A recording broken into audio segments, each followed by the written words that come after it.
Good evening. Welcome to Rivalz Race Chat. Clinton, Geoffrey here, and Adam Ross, as we are weekly.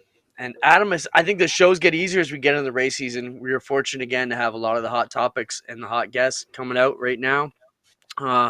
Tonight's show, we're planning on having Billy Zardo, Dylan Westbrook, Jared Fitzpatrick, and Caden Lapsovich. So hopefully stick around. Hopefully we can get good connections with all them and talk about the week that was and the week that will be for the NASCAR Pinty Series. How are you doing today, Adam? I'm good. I was a little too close to you on the screen, so I turned the camera. And just to make sure, like, I'm not pointing out a mistake, because we would love to have Billy Zardo at some point. We've got Lane coming Zardo. on tonight. Oh my goodness. I just so the names, and we've also got Caden Lapsovich, where you might think we would have Trayton, but we're bringing on Caden partly because, Clinton, one of the best short track battles I ever watched in the NASCAR Pinty Series was Caden and Alex LeBay at Autodrome Chaudière, the track we're going to this weekend. It was just unbelievable for like 25 laps. The other reason, I want to ask Caden about his driver. He, of course, is crew chief for Andrew Ranger. Ranger always finds a weird line. Like, you couldn't possibly set a car up to run the line that Andrew Ranger is going to run this weekend. So I want to ask Caden about that. Well, Caden's the guy who's going to have to figure that out to make that car run that line for Andrew. So good chat. If you have questions or anything you'd like to ask Lane Zardo, Jared Fitzpatrick, Dylan Westbrook, or Caden Lapsovich, feel free to put them in the chat, and we will do our best to get them in there if we can. We're going to try and keep the show moving as quickly as we can, as all four of them. We have lots to talk with all of them. We can spend an hour with all of them, Adam. But before we get into it, let's take care of some business. It's our Quick Wit Trivia for the week. This week's question comes to us back from Ush Weekend that got their first race in on the weekend. And the question is, you can put Spencer, you want me to go look for it? Here we go. Dylan Westbrook is the all-time win leader in 360s at Ush Weekend, notching his 30th win on Friday. Adam, that takes him 3 above Glenn Stiers. And that's a story in itself. They could have a good battle because Glenn looked good Friday. Could he get those 3 wins and tie Dylan again this year with Dylan back on the road? Some drama will follow a little bit later, but Glenn's got to get one before we can start having that chat. But Dylan Westbrook is the all-time win leader in 360s at Ush Weekend with 30 after Friday. Who's the all-time win leader in crate sprints at Ush Weekend Speedway? Throw your answer up in the chat, and if you're correct, you can email our friend Dave at Quick and pick yourself up a Quick Trivia prize, which is typically an awesome t-shirt. So, do you know who it is, Adam? Obviously, don't say it. But... No, I'm racking my brain. That's a good question. I've got a couple of thoughts in my mind, but I'll be curious to see what the answer is. We'll see how it goes down. Before we get into Friday, because we're going to have Dylan Westbrook come on, let's talk about APC, because we're expecting Jared Fitzpatrick to join us any moment now. APC at Flamboro, Adam, always a great show. I went around and showed our Fast Eddie rapid fire driver spotlight deal about Flamburgers about 10 times, and I got a chance to show it to John Caselli today, which was so cool. And then I don't know, are you able to pull that, Spencer? And I totally pulled an Adam there on you and just asking for something we didn't discuss, and it's probably going to be hell for you to find. But so while Spencer's looking, the question was very basic. What is the best track food you've ever had, and where did you get it? And it wasn't to say, hey, where have you been? Because we did get one person say Martinsville hot dogs. We got different answers. So we didn't lead people because we wanted unique answers. That was the idea. But one after another, it was the only question, in fact, I think that had so much commonality among the racers. I was shocked at how much stuff we were able to get on with 20 minutes with each driver to get as much. Like, even you said, well, we don't want to be burning them up. And I'm like, no, man, we've got to get these things out. We have a ton of great information. Really got to see the personalities of the drivers, as you mentioned. And for me, being a newcomer to a lot of these guys, I mean, I grew up on the dirt. So to see the personalities of guys like Nick Ramsey and Carson Nagy and, Shea Gamble, they just, it's good to see those guys. So, as we get ready for Jared Fitzpatrick, Spencer will let us know when he's ready to run this deal. So let's run this. This is one of our Fast Eddie, quick, driver spotlight, rapid fire promo media deals we have here for the APC Quick and Super Stocks. What is the best track food? What is your favorite track food, and where do you get it?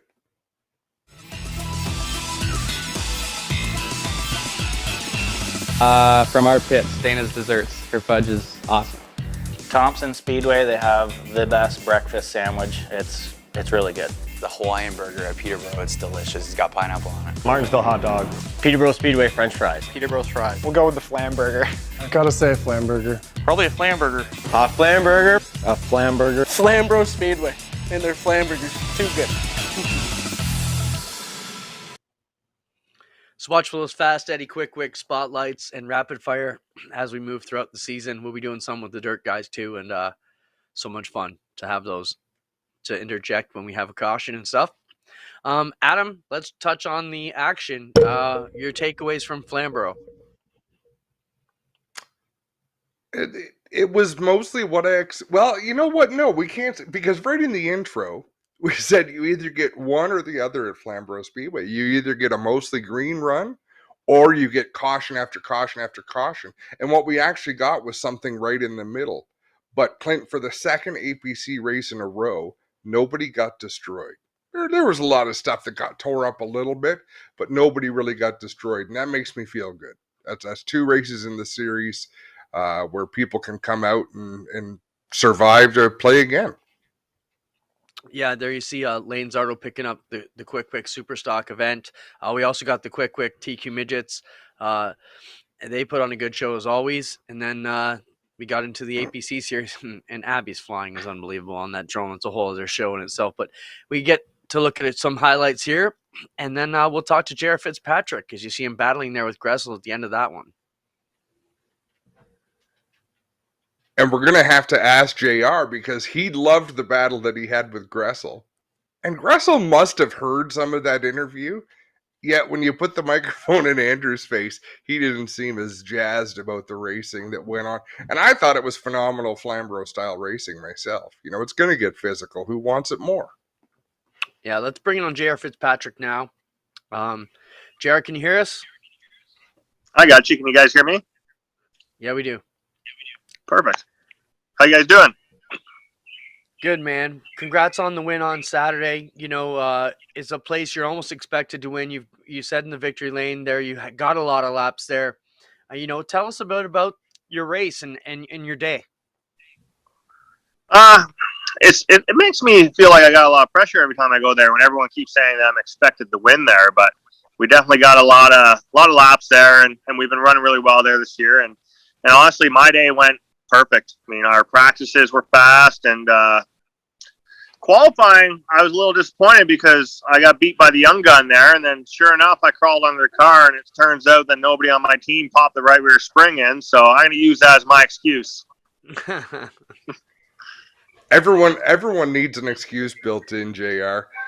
The one thing I was impressed with on Saturday, was it just me, or were you going out of your way to not make contact with other drivers? I know that sounds a bit strange, but there were a lot of times you could have rubbed on somebody, or just coincidentally, you were keeping your car clean as could be until the end when it came time to drop the gloves and really race for it. Yeah, I think that comes with experience. I mean, I did enough beating and banging, I think, last year where I don't really enjoy fixing the cars anymore. So, and I don't know. My attitude, I just feel different this year. I feel great. And I just feel like waiting around for the last 20 laps seems to be the way to do it, just because obviously it worked at Flamboro, but it just seems like everyone's just beating the hell out of each other for the first little while. And then there's like a break where everyone's doing pretty good. There's like, we're only got that 30 lap run, and then it goes back to everyone beating the hell out of each other. So I'm just trying to keep my nose clean and just trying to hang out at the end. I know everybody says they try to do that, but it's harder to do that than it looks. That's for sure. Jared, how much easier is it to do it with your new McCall chassis and the setup guys you've got behind you? You know, you told us in our preseason interview, you know, some of the situations you were in before, to use one of your words, were a hot mess.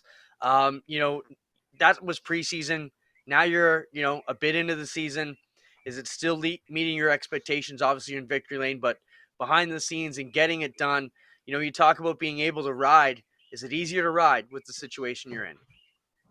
Oh man, it's definitely a fun ride. It's easy. The car's driving awesome. I'm so relaxed in the car. Like just little things like the seat they did for me. I'm extremely relaxed. I have a a lot of back problems from years of injuries before when I used to race motocross, and yeah, just the car setups are incredible. Like I have a lot of input on what we like to do to the car, and I feel like collectively I'm helping others just from some experience. But what I like is I'm confident in what they're telling me. Like if I say I'm loose, let's just throw a simple, and they say, well, let's try this. I believe everything they say because their notebook is outstanding, and they have the experience and they have the credibility, and it's showing. I mean, that car on Saturday was just wicked to drive. I mean, that thing kept turning for 100 laps, and I wouldn't be surprised if I could have did for another 100. I mean, I think on lap 98, I ran a 15:30 or something like that, and it shows you how good of a car they prepared me.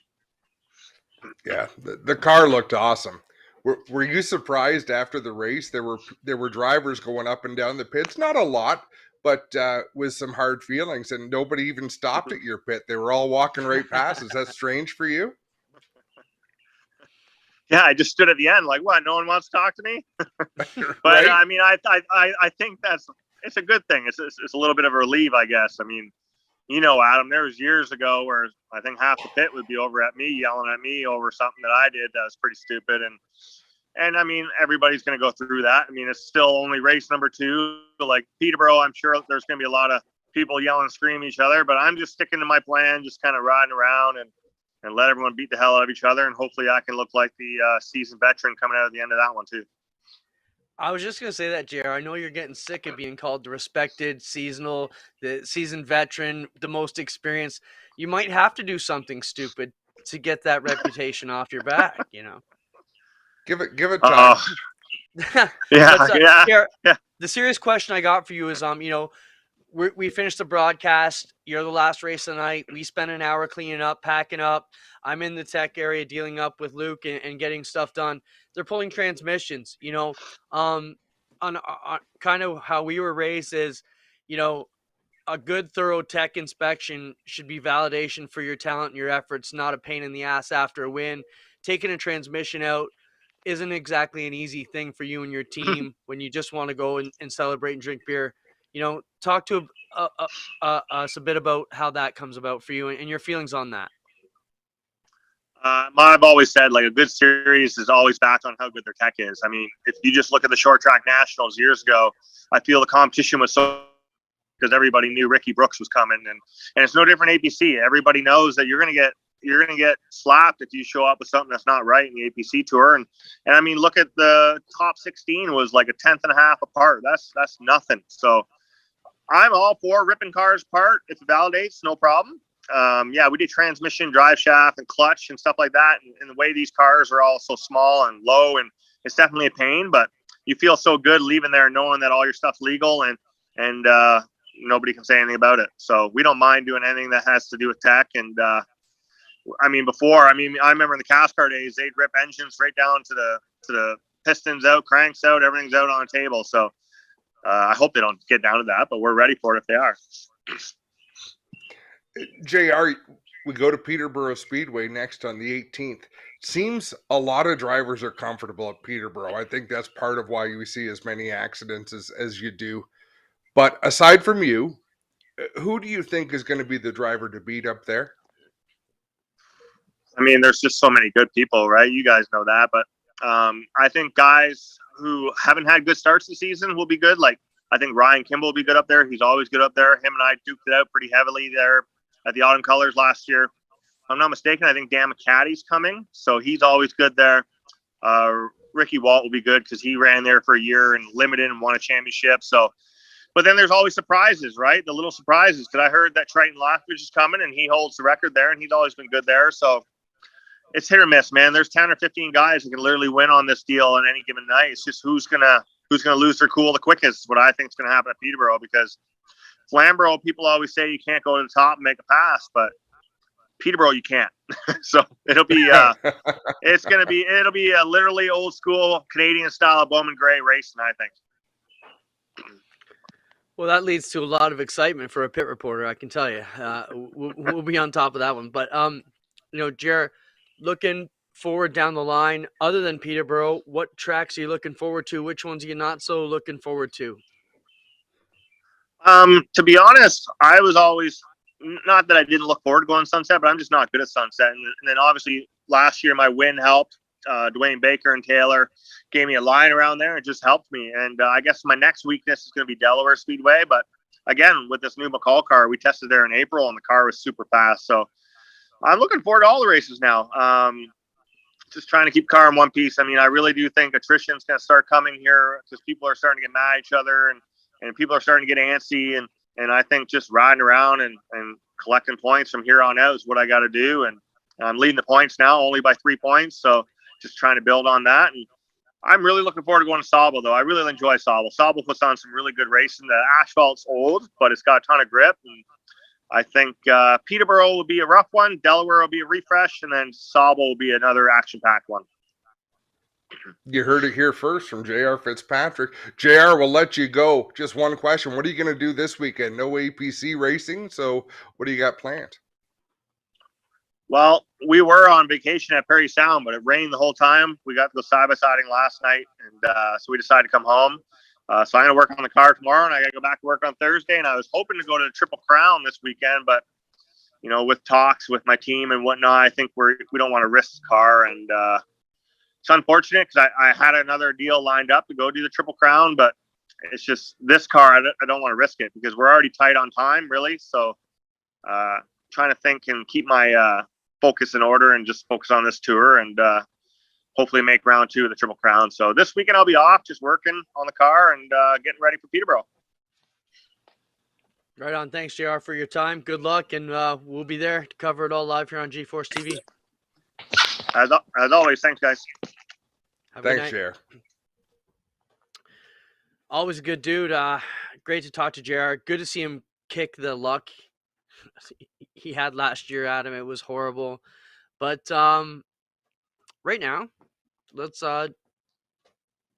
jump into a Burger Barn video of the week. This is a quick clip of Garrett Tiemersma and his vlog from the week before we get into talking to his rival.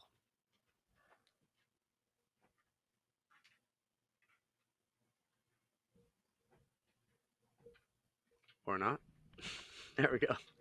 Welcome back to the vlog, everybody. We're sitting here in the line at Flamboro Speedway, waiting for pit gates to open. Way off in the distance. I mean, we got Ryan sitting in the grass. Say hi. Yeah, we're just waiting in line to get into the pits. Car's sitting in the back of the trailer. We're just waiting to get in, but I don't know, we got some good things planned for today in the video. I think I'm gonna try talk to a couple people. I got a bit of an idea. Hopefully we can talk to Alex Nagy a little bit later today.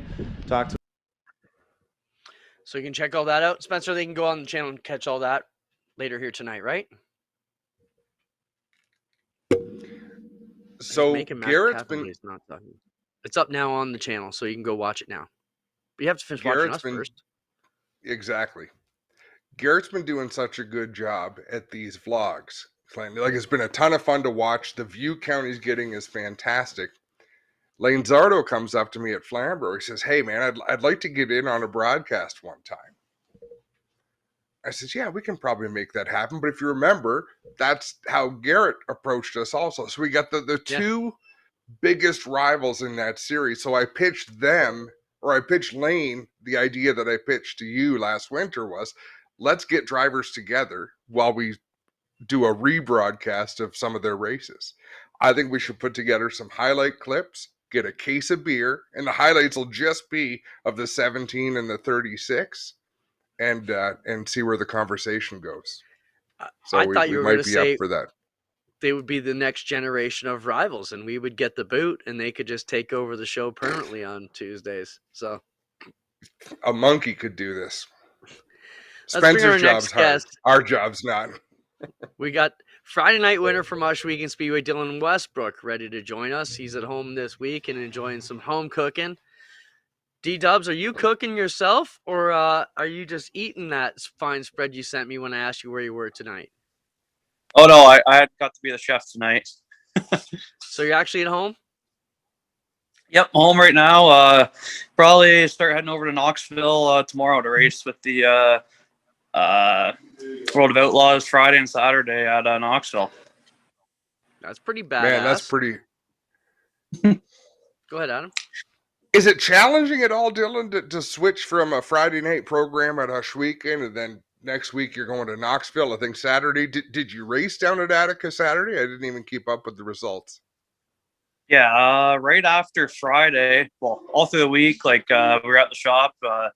Daryl and his dad Pete, it was quite a bit of work. All three of us kind of working on we had to unload the spare car, get it all ready for the 410. So pretty much brought that one down from the trailer, put the 410 in it, kind of switched a few things around. So it was all ready to go. So right after the race Friday, loaded up the car, went back to the shop, rolled the 360 car out, rolled the 410 in, and started I think it was like 8 or 9 hour drive over to Atomic Speedway in Ohio.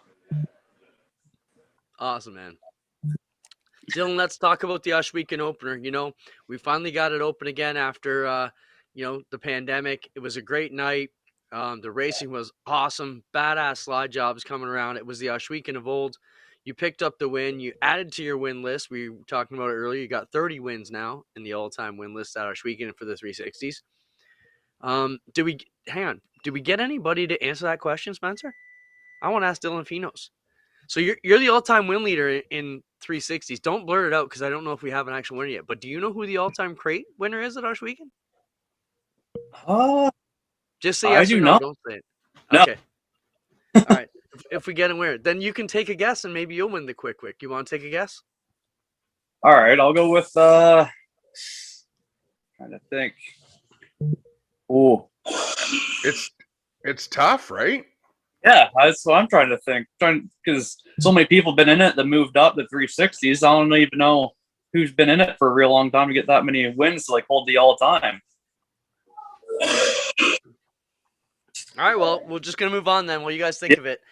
But you're right, Dylan. Look at how many, you've been the biggest graduate, obviously, but look at how many people we've moved up from crates to 360s. I mean, even this year we've got young lions like Dykstra and Christie, and recently Liam Martin, and these they keep going. So it's been a great building block. But Nick Sheridan too. Yes, that's the other one I was thinking of.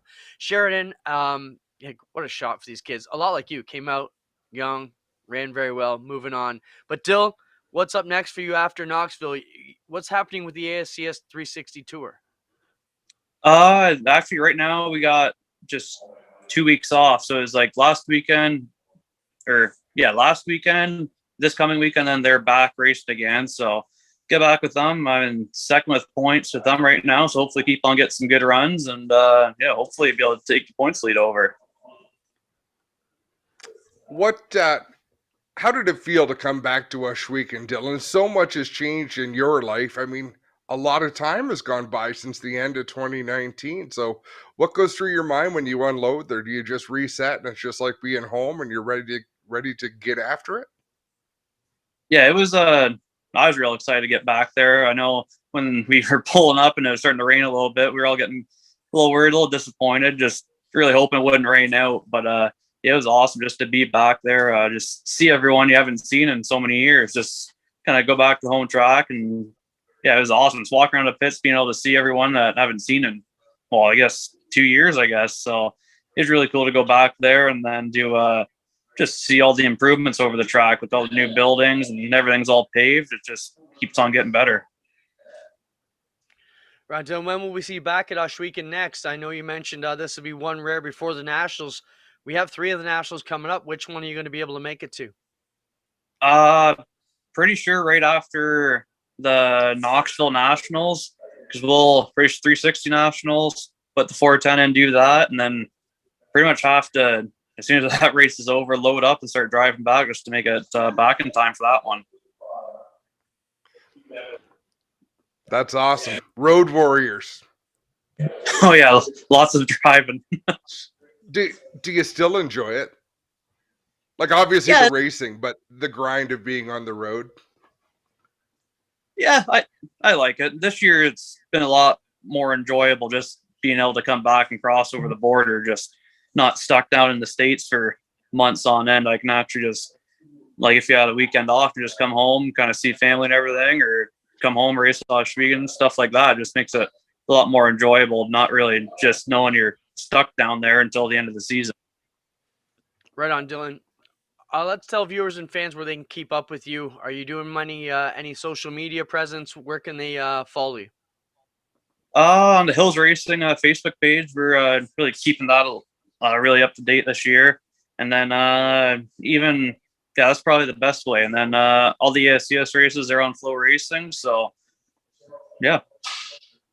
All right, it's awesome to be. I'm a big fan of Flow Racing, just for the amount of sheer amazing sprint car racing you can watch, wingless, winged, all over the place. So we'll keep up with you there. But Dylan, great to have you on. Congratulations on your opening night win, and safe travels, man.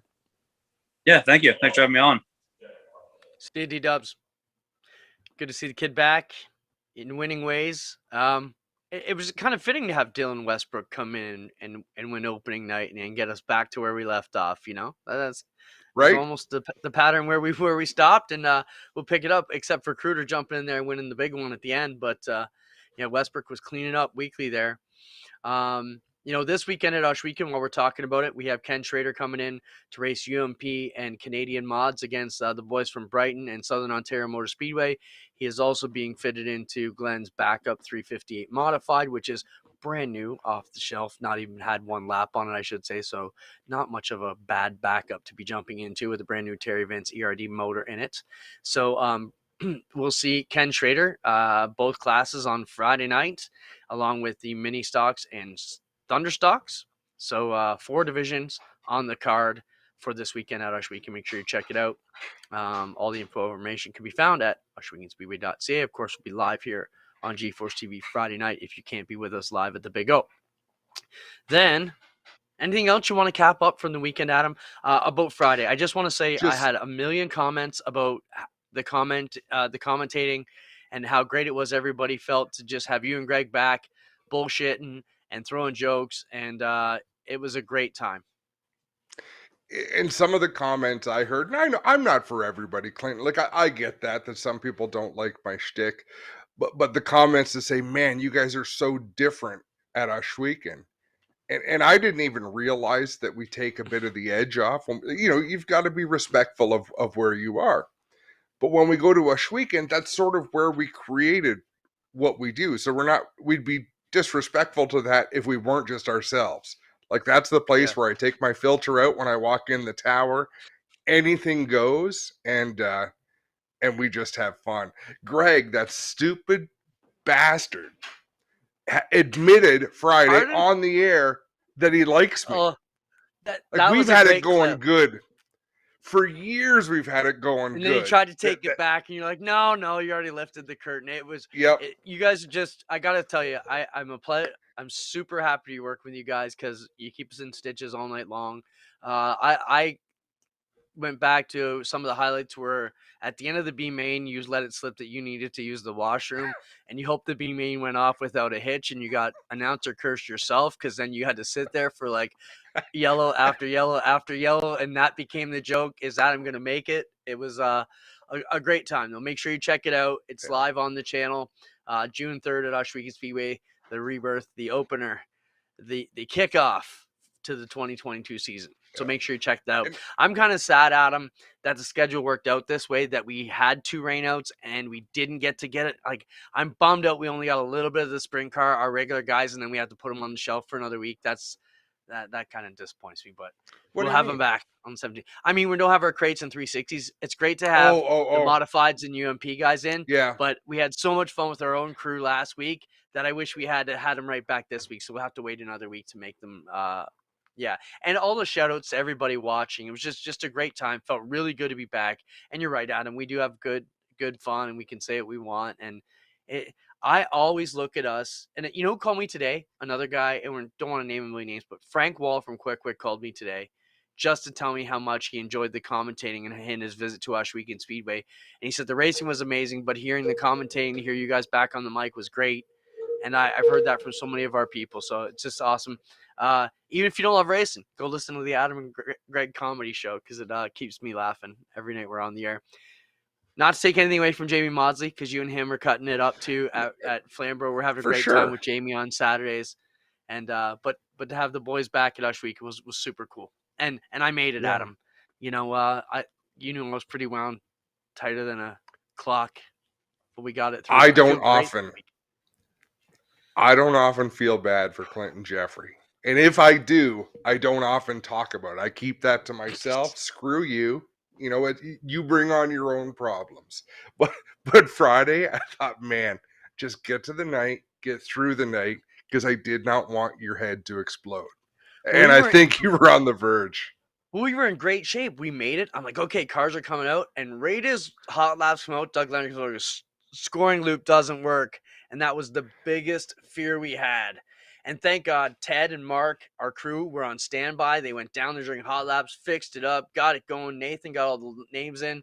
Oh, man, I cannot thank the Ush Weekend crew enough for letting me not have an aneurysm or a heart attack Friday night, because we made it. And we're going to be better than ever going back there. So let's move on from Ush Weekend. Like we said, great stuff coming this weekend. And don't forget, I just want to quick mention before I get, Merrittville also has Ken Schrader on Saturday in Bicknell's backup modified. So 2 nights of Schrader and a modified. Not trying to leave Merrittville out. And welcome back to Zigger. Zigger doing the track. Yes. So Nathan scoring, Zigger doing the track, Doug Lent, and there was a comment earlier on about favoritism or politics or some nonsense. It was opening night. I didn't want to throw Doug under the bus. He knows he missed a call on the boss. But Doug, we're going to try to get Doug access to replays. He didn't have that, so we're watching it, and Greg and I are like, oh, yep, he got him. Doug didn't have the same access. Trust me, there is no favoritism at that place, whether you're the boss or whether you're Clint's brother out there. Everybody gets treated the same way. Well, we stopped treating my brother nice, so he just left. Went to race the ESS. He's not hanging around no more. No, Mike will be back next week, I think. He'll be back in his own car at home. But no, you're right. I got to tell you, Adam, if you watch the broadcast, I totally missed that too. It could have been a situation where we were working on, I don't know how I missed it totally. I ran up to the scene, stupidly stuck a microphone in Mitch Brown's mouth, thinking he just was waiting to get pushed off, not even realize he was the guy that got dumped in the whole thing. I was like, man, when I watch a replay, I felt so stupid. And that's sometimes when I'm caught up in racetrack drama and I jump into an accident scene, I'm like, geez, I was way off there. He took it like a champ, right? Like Mitch did nothing wrong at all. I think Glenn, it was a matter of bad timing. Whatever. It's opening night. The other thing that nobody noticed was Corey Turner started 8th in his heat. There was a spin on lap 1 and a complete restart. He restarted on the outside pole. No idea how he went from 8th to outside pole. Those are little things that happen. It's opening night go stuff. Back and look at that. Yeah. Adrian K is our winner of the sprint car question. It is Mac DeMann with 12. Oh, Mac that's DeMann wild. is the all-time winningest crate driver at Ush Weekend Speed with 12 feature wins. Do we have Lane Zardo? Because the screen is black, like the guest screen is black. I've just been killing time. Yeah. The other thing, we're supposed to have Caden on too at some point. Yeah, on our screen he said Zardo was on, but then he showed us Westbrook earlier, so I didn't know. I thought Lane was. I thought Spencer had mistaken Lane for Westbrook. Oh, well, Lane's on. Let's talk to him. Let's get him. Lane Zardo, sorry, man, for keeping you waiting. That's our bad. Clint and I are a little bit new at this, so. Well, actually, we had Lane scheduled for 8:45. Oh my God! This early. Looking at Lane right now, does that not remind you of a scene out of The Big Lebowski? He looks like the dude when he's flying through the sky. Yeah, I just fly back to Vegas in between quick super stock wins and just. No, that's my home city. Lane? That's my home city, Toronto, man. Beautiful view in Toronto. But I'm in a hotel locked up in Kingston right now, and you don't look that nice, so I had to get a good background. You can't say locked up in Kingston for the week, because are you getting weekend visits to go to the racetrack or what? No, I do want to check out. I believe Cornwall is like about an hour from here. Huh? It is, yeah. Yeah, I would love to check that. Oh, yeah, you're talking about all the countries. You said I'm locked up in Kingston. Yeah, I guess I could have rethought that one. Eh? So, Lane, what the hell is it with super stocks at Flamboro? There's been 2 Quick Super Stock Series races there, and no cautions. That, like, does it even cross your mind when you're on the pace lap at Flamboro? Hey, I better get out front because this race may go green to checkered. Yeah, I mean, it's always a gamble between not pushing it hard and saving your crap and pushing it too hard and junking your, like, that's always the fine line with racing. And at Flamboro, you really don't know what's up. I mean, I know we've had 2. I believe 1 year at Sauble, we had an APC late model race go green to checkered as well. And you would never expect it there, right? So it's, well, that's a nice shot right there. Yeah, man, me and Garrett had really good battle this year. We had a good battle last year, and it was never on my mind that it would go green to checkered, but I never stopped the pace. That 17 had that 17 car was actually faster than I was. He was pushing me quite a bit and making me sweat. Let's talk about Peterborough coming up. Lane, is it a place you like? How do you feel up there? I like Peterborough. It's probably the funnest racetrack, to be honest. I mean, Delaware is a very fun racetrack as well, but Peterborough, just the track itself, it's I don't know. The track always feels worn out and green, but it can produce some pretty exciting battles. A little bit more aggressive battles for sure, but I don't know. Peterborough's always fun. When you saw Garrett in your mirror, Lane, and you guys have got pretty physical over the last couple of seasons, were you waiting for it? Like, did you think it was going to come and you were going to have to saw on the wheel at some point with him harassing you, or did you were you confident you could just keep him back there? I was starting to feel him a few small times throughout the race, and I wasn't too worried. Me and Garrett have had a talk about how aggressive we were running each other, and we both agreed. We made some decisions, and we got him up to both on both of our sides. We had to own up to him. But Garrett's a good race car driver, and one of the parts of that conversation was when things are offside and when things aren't offside and whatnot. So as a race car driver, if you get a bump and run with like 40 laps to go, sometimes it can be counted on as an offside, and like I kind of agree with that. But I think he gave me a real good shot around with 11 to go, and I was expecting it for the last 5 laps. He had me sweating, and like I said, you can't. I'm a live by the sword, die by the sword kind of racer. I don't mind moving somebody out of the way when the time is right, and I wouldn't have minded if he got away with that. But luckily, I was able to collect it and kind of pinch him down and race on.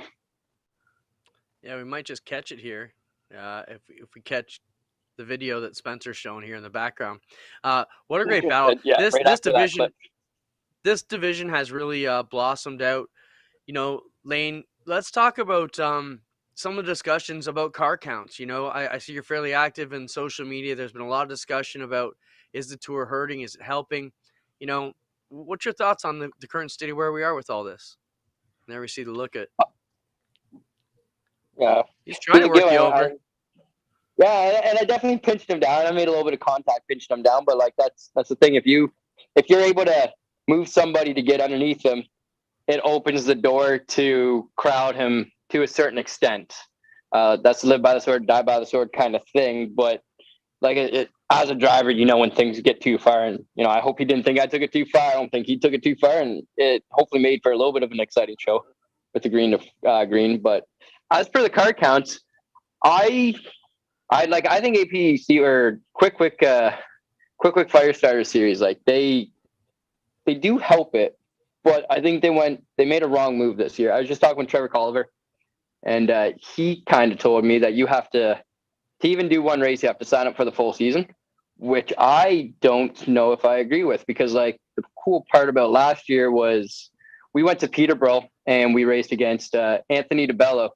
Was very fast, and he could have won the race, and he was only at Peterborough because he's a Peterborough Speedway car. Delaware last year, I had the 9 car all over me with both races. Anthony Ferreira. Yeah, Andrew Ferreira. Sorry, Andrew Ferreira. Correct. And now me and him have raced hard. I've been to Delaware 3 times, and me and him have raced hard 3 times.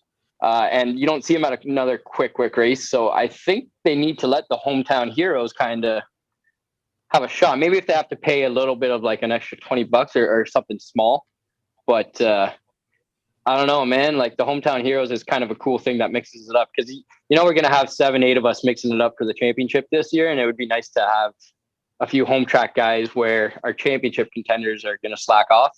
They can fill in and produce some good battles. Yeah, for sure, man. What was up with that puff of smoke every corner out of the tailpipes on your 36 car? It's just the engine, big guy. Did it at Jacassa, it does it at Flamboro, it does it at Sunset, and where he's like, you're burning off the right rear tire. No, man, it's how she works, blowing off some horsepower. I love it. Lane, outside the series, how you spending your time? Well, right now I'm building a deck up in Kingston, up in cottage country area, but I mean, I get to spend a lot of time doing other things in the winter.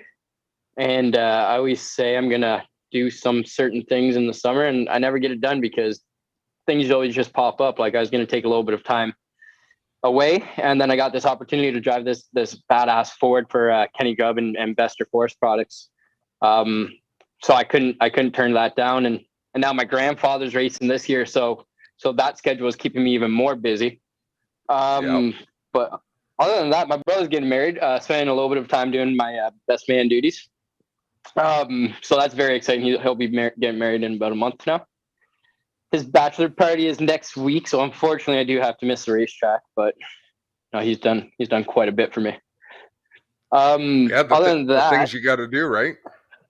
Things you got to do. And like I said, my brother's been a pretty cool brother, so I couldn't be more happy for him and to be his best man. And other than that, we're actually thinking, so the Oscar Hot Rod Series has a race at Brighton, I believe, on dirt. My grandfather's never ran dirt, so we would like to get a Thunder car geared up with the help of my stepdad, Steve Perry, to try a race at your guys' track at Oshwegan. Awesome. Nice. Yes. Yeah, I think get her done. Our quick with trivia answer, Mac DeMan was in the chat just saying that we got to get Lane into a dirt street stock at Oshwegan. Yeah, well, I've been in a mini stock one time, and like that was fun as hell. I got so much respect for dirt racers.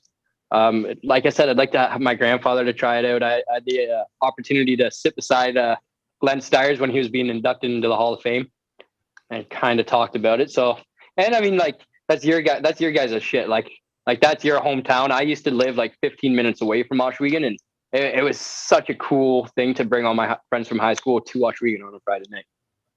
Nice. I love what you guys are doing. In fact, maybe tell us how the deal with Grubb came about. Because what I love about the racing you guys are doing, Lane, is it seems like that 36 car is just going to show up. Like if there's a super stock race going on and there's nothing else that you guys have, you guys are barnstormers. You're driving up and down the road, racing at different places. How did the opportunity come to drive that 36? That team has been together forever. So talk about working with them or what the chemistry is like and how it happened. So how it actually first started. Okay, first of all, I used to run a super stock against Kenny Grubb. Me and him used to actually bang doors pretty good. Like I remember one of the hardest people I ever tried to give a bump and run to was Kenny Grubb, and like I smoked the guy and kind of came to a dead stop. But anyways, I remember we used to travel around a lot in our own super stock. Every time there was a race, we would go to it. And Kenny was always the same way. And how it started was I got asked to drive his backup car in 2015 against him when Bester Forest Products sponsored a night. Ended up finishing 1-2 with Kenny. And I did the Young Gun shows at Peterborough. And we won our first 2 races with that. So the first 3 races I ran for him, I actually ended up winning, which was like very impressive, but it's also a stellar program they got going on. So through the years, I ran a few Jacassa races for him. And then when Kenny went through his surgery at the beginning of last year, he asked me to drive his car. And like you said, like barn burners, almost like Brewster Baker and like Dave Bailey on the dirt side. Like anytime there's a race, they want to go just as much as I want to go. We want to, we're thinking about going to Holland Speedway to support the Rick Wiley Memorial for our buddy Scott Wiley. Nice. Very cool. Yeah. It's a lot easier to make those travel plans when your car's running the way it is, though, isn't it, Lane? Yeah, and obviously, like racing gets hard, man. Like like I spent a few years with my own late model division, and sometimes it just doesn't go the way you want it to go. And like, 2 hours working on the car can turn into 5 hours working on the car because you're just not all there. And like it's hard to see an upside sometimes when racing gives you the harsh lessons that it needs to give you some years. And the last few years that I've been with Kenny Grubb, it's just been like, right now I'm living the dream, and I can't express how good it makes me feel driving their car. And I think that's why I like to drive it so much, is just like, I don't know, you got to take advantage of it when the ball's rolling, right? Good racing people are good racing people, right? And most people involved in the sport are, but to your level, Lane, and to their level, like there are just some teams, that won't miss a race. Like it's just what they do. Yeah, and I did make a post on social media, and I probably did come across as a little bit ignorant. So if I am able to publicly apologize for how it came across, I guess this is me doing it. But I just, man, I love the sport so much, and I do anything and everything possible to get to the racetrack. And as long as I'm not being a bad person doing it, I don't miss days off of work, but I do request quite a little bit of time off to make sure my car or my brother's car or somebody in my family's car, I make sure they're there. Anytime somebody needs a hand, like I've always tried to give them hours in the shop or whatever I could do. And I just want to see the sport progress and succeed. And I don't know, man, I want my kids to be in it. I want my grandkids to be in it. And I want to make sure there's a sport for them to be in. Good point, Lane. We appreciate you being with us today. And if you keep winning, you're going to have to spend some more time with us here on the show. Yeah, I love talking to you guys. Right on, Lane. You've been a great champion. Can we actually talk about anything I want? That's what my mom said. Can we actually talk? Me and Adam were talking. I don't know. Are we allowed to talk about what we were talking about? Your special plan? Or? I brought it up. Yeah, we talked about it on the show just before you came on. No, I didn't hear that. I was listening to JR and Dylan Westbrook and everything. I never heard you talk about it.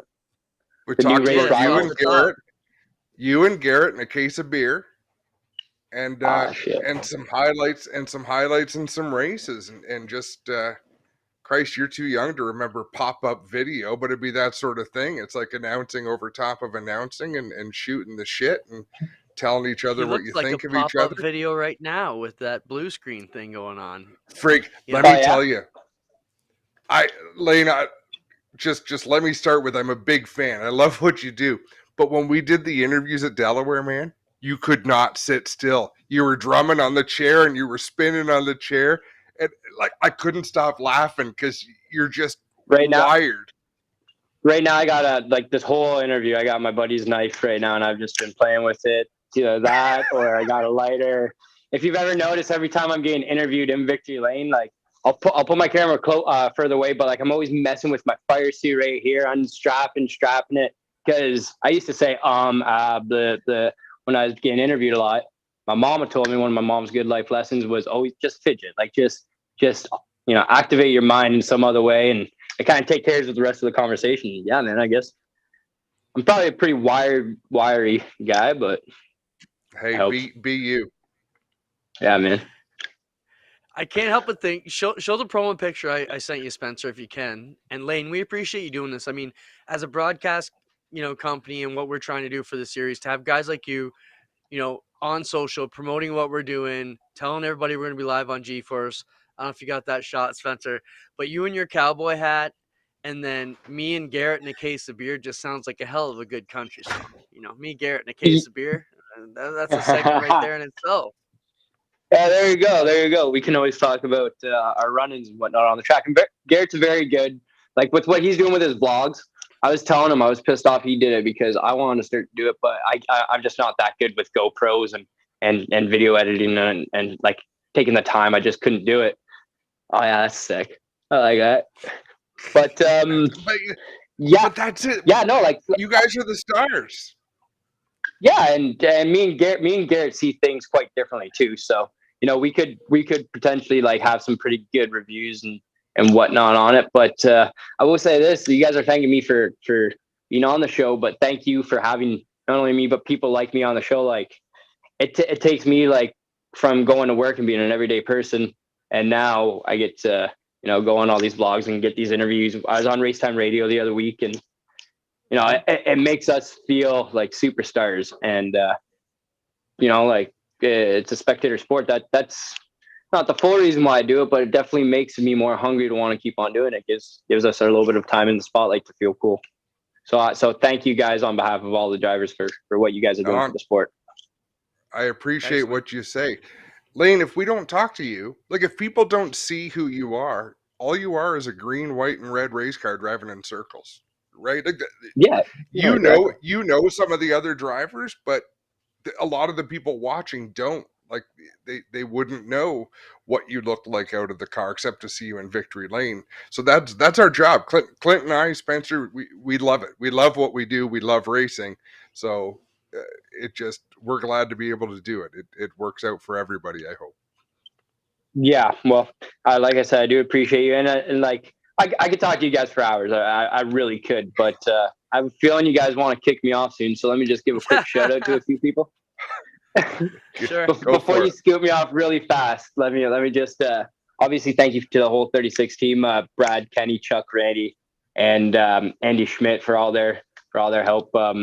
Both the Bester brothers, or all four of the Bester brothers, for their support. Shelby Roofing, Gord's Basement Waterproofing, Shookie's Mechanical, Leslie Ford, and honestly, everybody in my own Zardo racing program too. Like my mom does a lot, my grandfather, US Tank, MC Mechanical, my brother Billy. I don't know. I think I named them all off, but there's a lot of people that support me, and I just got to make sure they know they mean a lot. Right on, Lane. We are kicking you off. Get out of here.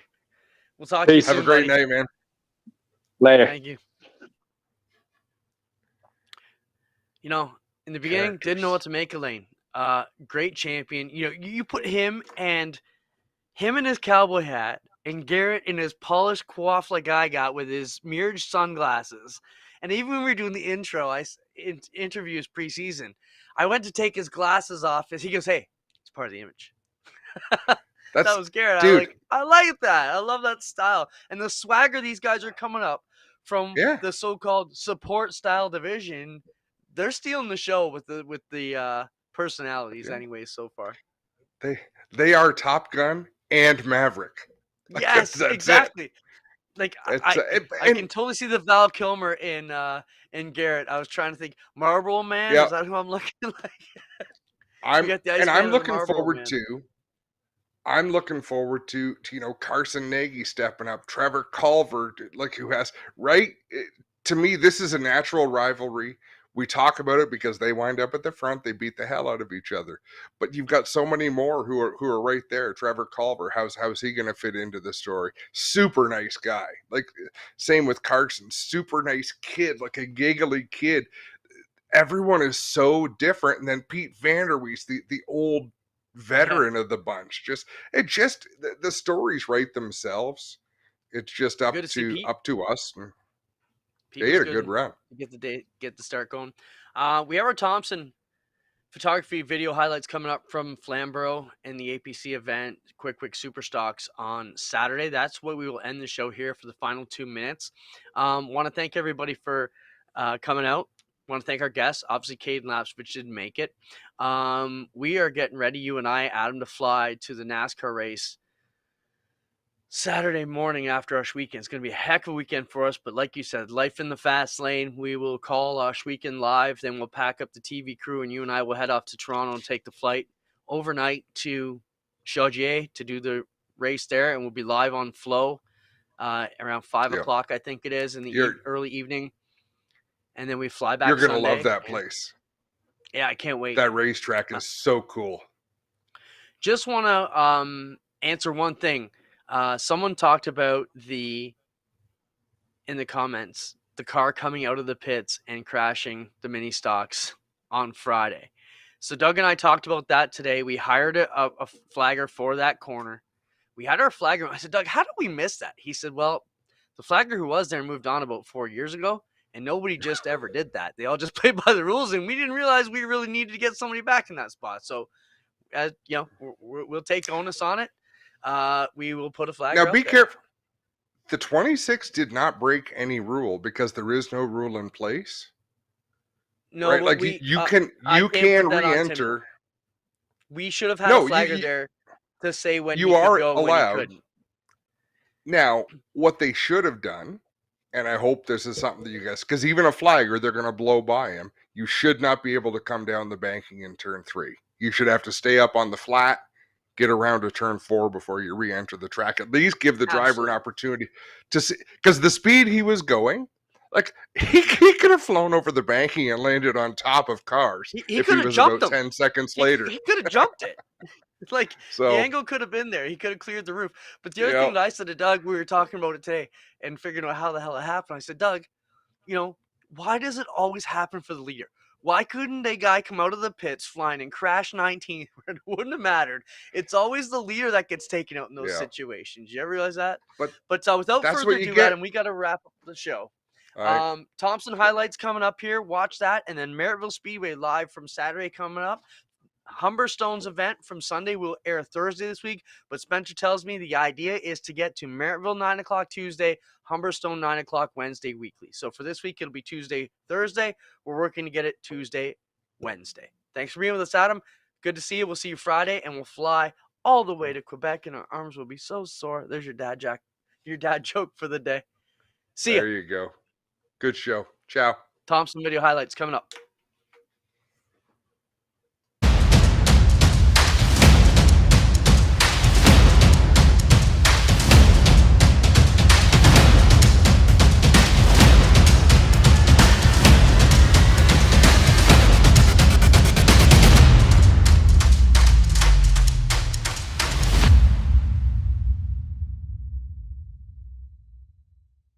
Him as a kid in braces racing junior late models. Absolutely. Gresel down low in the 81. J.R. Fitzpatrick up high. There is 10 laps to go. The one they worked lap Vertigo is going to be the one that really tucks out of line. He tried to take a stab at flying Ryan Kimball. The beat on the back bumper. Meanwhile, they're side by side up front. Hey, J.R. Fitzpatrick not backing down to the Road Warrior. No, remember it. Oh, trouble. Ryan Kimball going around in turn number 3. Again, and the restart games between these two veterans already being played into turn 3. And they started laps ago. These two know what they're doing. Fitzpatrick rolling the high side, bit of an advantage. JR's going to poke a nose out down into 1 and 2. And Gresel ran him really high through 1 and 2. Fitzpatrick with a better run down the back straightaway. Hill nose ahead in 3 and 4. The whole field still side by side from front to back. J.R. Fitzpatrick is your race leader. Fitzpatrick posts that nose out front. Gresel still right there. He's at the numbers down the backstretch. Contact between Gresel and Fitzpatrick. Fitzpatrick still high. Gresel on the inside. Down to the stripe. 8 to go at the line. J.R. Fitzpatrick keeps putting his left rear in a vulnerable spot as Jake Sheridan goes around in turn 1. James Horner goes around as well, and that's going to bring a yellow flag out on the racetrack. And 7th, right behind Josh Stoddy on that inside line. So Andrew Gresel timed his start well last time, rolling around the outside of Fitzpatrick. He's going to do it again. A good even start at the front of this field. Gresel gets a good jump on the outside. Fitzpatrick still there on the bottom. The rack stacked and packed down the backstretch. Still double wide. Shea Gamble quickly climbs into the line in 4th, but all eyes on that battle out front, and Fitzpatrick's going to seal the deal down into 1. Andrew Gresel up on the high side. Kyle Steckley able to go to the inside, take over that second spot. Shea Gamble going to try to follow him through, but he'll tuck back in line. 7 laps to go. Gresel might have saved